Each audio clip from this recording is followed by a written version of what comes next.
তো বন্ধুরা, আমার ছোলা বাটোরা একদম রেডি হয়ে গিয়েছে। এটা বানাতে তো খুবই সোজা।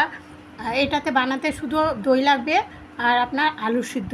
তো বন্ধুরা, এটা একবার আপনারা বাড়িতে অবশ্যই বানিয়ে খেয়ে দেখবেন কেমন লাগছে। যদি ভালো লেগে থাকে বন্ধুরা, একটা লাইক কমেন্ট শেয়ার অবশ্যই করবেন।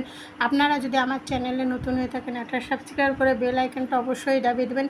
তো ফিরে আসছি আগামী নতুন কোনো ভিডিওতে। তার আগে এটা আমি কিভাবে বানিয়েছি চলুন আপনাদের সঙ্গে আমি শেয়ার করছি। তো বন্ধুরা, তার জন্য আমি আলুটা সিদ্ধ করে ভালো করে চামচ দিয়ে ম্যাশ করে নিচ্ছি।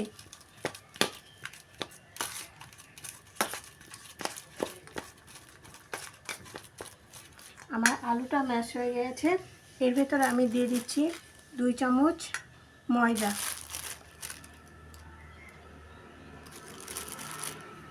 আর দিয়ে দিচ্ছি পরিমাণ মতো লবণ, দিয়ে দিচ্ছি 1 চামচ টক দই দিয়ে আমি খুব ভালোভাবে এই মিশ্রণটা মেখে নেব।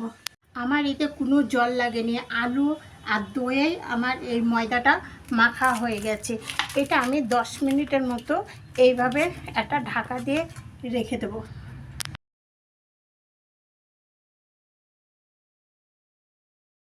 আটাটা আমার মাখা হয়ে গেছে। আটাটা আমি এবার ছোট ছোট করে সব ডো কেটে নিচ্ছি। লুচির মতো করে আমি ডো কেটে নিচ্ছি। লুচির মতো আমি সব ডোগুলো কেটে নিয়েছি।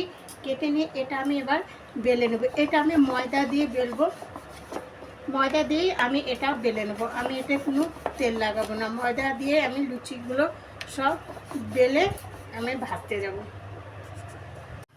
আমার পুরিগুলো সব বেলা হয়ে গেছে। আমি কড়াই তেল দিয়ে দিচ্ছি, আমার তেলটাও গরম হয়ে গেছে। এবার আমি বাটারাগুলো সব ভেজে নিচ্ছি।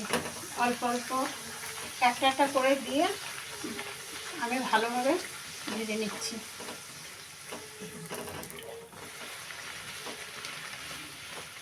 আমার বাটারাটা কিভাবে ফুলে উঠছে দেখছেন? এইভাবে 10 মিনিট মেখে আটাটা রেখে দিলে ঠিক এইভাবে বাটারাটা ফুলে উঠবে।